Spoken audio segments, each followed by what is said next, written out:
তারপরে ঘরে গিয়ে দেখলাম ব্রুনো আর থিওর প্রচণ্ড গরম লাগছিল।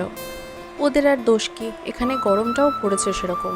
তো ভাই কুলার চালিয়ে পড়ছিল, তো তাই আমি ব্রুনোকে একটু খাটে তুলে দিলাম কুলারের সামনে, যাতে একটু ঠান্ডা হাওয়া পায়। কিন্তু ওকে তুলে দিয়ে যেই আমি চলে গেলাম, অমনি দেখি ও নেমে পড়েছে নিচে। থিওকেও তুলে দিয়েছিলাম, ও লাফিয়ে নেমে পড়েছে। কুলার চালালে ওদের পেছন পেছন কুলার নিয়ে ঘুরতে হয়।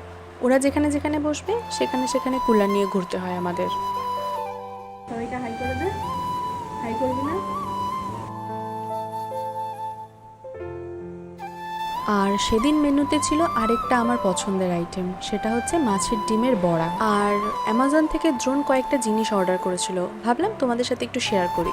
ওপরের যে ফ্রিজ কভারটা দেখছো, এটা মিশো থেকে।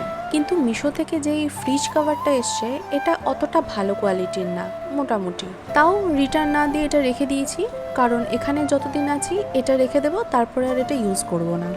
এটাতে বড় বড় স্কোয়ার আইস কিউব হবে, আর এটাতে গোল আইস হবে।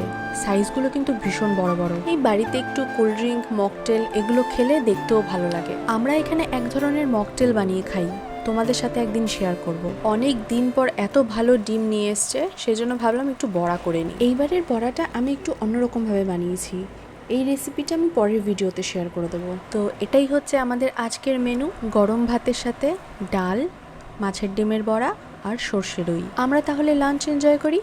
তোমাদের সাথে দেখা হবে আবার পরের ব্লগে। টাটা।